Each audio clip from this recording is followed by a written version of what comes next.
For 18 years, Maria Popova's publication, The Marginalian, has been this absolute goldmine of wisdom. And in a recent piece, she boiled down 18 of her most profound life learnings. We're not going to just list them out one by one.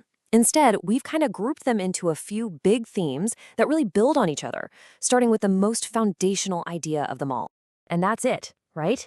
That's the powerful idea that kicks this whole thing off. Not your parents, not some ancient philosopher, not even Tolstoy can just hand you the manual for your life. This whole journey of learning how to live, well, that's one you absolutely have to take for yourself. Now, Popova is really clear about this. These are not rules. They're not instructions for anybody else.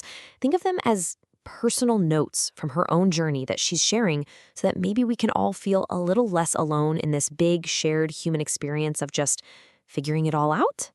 And this, right here, just brilliantly illustrates that core idea. Your own awareness, your own experience. That is the only real guide you have. You don't find the path of life. You actually make it, one step at a time. So the question is, how do we equip ourselves for that walk? Well, the first set of learnings really tells us to focus inward. It's all about these internal practices, these shifts in perspective that build the foundation for a meaningful life. And it starts with something I think we're all looking for: joy. This quote just completely flips the script on what joy is, doesn't it? It's not something that just happens to us when everything in life is perfect. Nope. It's an active choice we make. It's a decision about where we point our attention. Popova even calls it an inner elevation by the fulcrum of choice. So how do we actually focus on joy? By tuning into what Popova calls the little joys. Just look at these beautiful, specific examples. These are the kinds of moments that are available to us all the time if we just choose to see them. They're like these slender threads that we can use to weave a lifeline of happiness. This whole idea of focus leads us straight to this next point. In our culture, which is just obsessed with productivity, Popova uses this quote from Annie Dillard to remind us that presence, that's the real art. Actually, being in our days is so much more rewarding than just checking things off a list to get through them. So the practical takeaway is to start intentionally building these little pockets of stillness into your life. And listen, this isn't about being lazy. It's absolutely essential for your creativity and your well-being.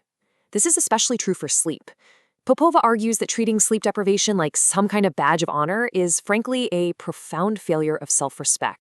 Okay, so from our inner world, let's move to how we connect with other people.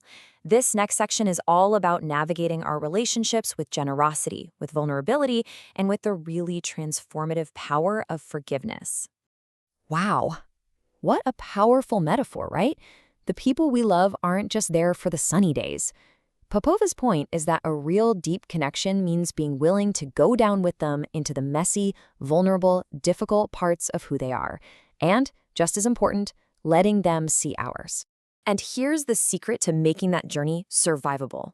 Forgiveness. That's the magic, the alchemy that turns shame into honor. It's the engine that allows those relationships to endure the dark depths and return to the surface, maybe even stronger than they were before.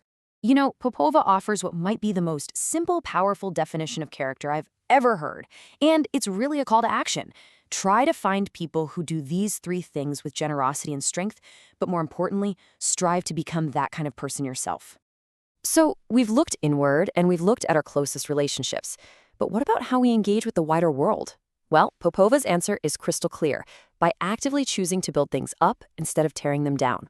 And Popova makes such a vital distinction here. Cynicism isn't wisdom. It's actually a lazy, corrosive, and contracting force. It shrinks our world. But critical thinking, that's its noble counterpart. It's constructive. It's a pillar of reason that actually works with hope, not against it. And this is exactly how we fight back against cynicism, with idealism. Drawing on the great E.B. White, Popova argues that we all have a responsibility to create the culture we want to live in. The idea isn't just to give people what they think they want. It's that by consistently supplying substantive, uplifting work, we actually create the demand for it. For our final theme, let's turn to the art of personal growth. And this is all about embracing patience and having the courage to evolve, especially when it comes to our own most deeply held beliefs. And that kind of growth, it really starts with a simple but pretty profound truth. Expect anything worthwhile to take a long time. In our culture of instant gratification, We have to remember that the real magic, the real growth, happens in that slow, tedious, totally unglamorous process of blossoming.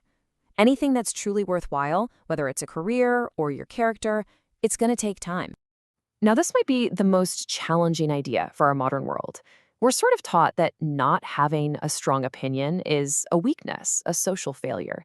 But Popova argues that the ability to just say, you know what, I don't know, is actually a sign of incredible strength and integrity. And this, right here, is the ultimate payoff. It's asking us to let go of our ego's desperate need to be right all the time. Because the real reward, the true growth, it comes from that process of learning and understanding, even if that means completely changing your mind about who you thought you were. And that brings us to the end of this incredible distillation of wisdom. You see, Popova doesn't leave us with an answer, but with a question. It's a challenge, really, to take these learnings and apply them to our own lives. So, what's it going to be for you? What's one old idea you're willing to let go of to make space for a new understanding?